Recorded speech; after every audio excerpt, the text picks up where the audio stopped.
Maharashtra police स्थापना दिवस 2 जानेवारी या पार्श्वभूमीवर पूर्ण आठवडा विविध कार्यक्रम महाराष्ट्र पोलीसतर्फे आणि नाशिक पोलीसतर्फे आयोजित करण्यात आलेले आहेत। त्याचमध्ये हा मॉर्निंग वॉक विथ सिटीजन्स हा उपक्रम आम्ही घेतलेला आहे सिटीजन कनेक्टसाठी। हा उपक्रम नाशिक शहरामध्ये 35 ठिकाणची जी जॉगिंग ट्रॅक्स आहेत, वॉकिंग ट्रॅक्स आहेत आणि जे गार्डन्स आहेत तर त्या ठिकाणी घेण्यात आला। सर्व नाशिक शहर पोलिसातले आयुक्तालयातले अधिकारी, DCP, CP, ACP, senior PI, PSI आणि सर्व अंमलदार हे या उपक्रमात सहभागी झाले। त्याचबरोबर नाशिक पोलीसमार्फत जो स्थापना दिवसाचा आठवडा साजरा केला जात आहे तर त्याच्यामध्ये विविध कार्यक्रम जसे काल पोलीस परेड ग्राउंडवर सर्व शालेय विद्यार्थ्यांना बोलावून परेडचा त्यांना अनुभव देण्यात आला।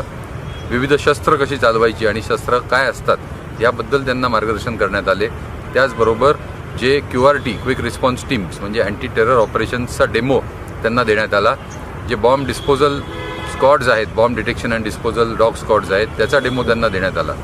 याच मालिकेमध्ये आज सिटी सेंटर मॉल नाशिक शहर या ठिकाणी आम्ही सर्व जे नाशिक शहरातील पोलीस ब्रांचेस आहेत त्यांचा डेमो आणि त्यांचे स्टॉल्स हे डिस्प्लेसाठी ठेवलेले आहेत। त्याचबरोबर रिटर्न ऑफ प्रॉपर्टी आणि जे ज्युएनाइल्स आहेत त्या ज्युएनाइल्सचा त्यांचं समुपदेशन तसेच त्यांना मार्गदर्शन किंवा त्यांच्या ज्या काही समस्या आहेत त्या संदर्भात मोठा कार्यक्रम या आठवड्यात घेण्यात आलेला आहे। आणि सर्वात शेवटचं पण महत्त्वाचं, पोलीस पत्रकार आणि पोलीस यांच्यामध्ये मॅच ही सोमवारी सकाळी पोलीस परेड ग्राउंडवर ठेवण्यात आलेली आहे। ह्या आता ज्या सर्व पोलीस ग्राउंड्स आहेत त्या पोलीस ग्राउंड्सवरचे काही लोकांचे जे फीडबॅक्स आहेत ते येत आहेत। काही ठिकाणचे जे फीडबॅक्स आहेत तर काही ठिकाणी जे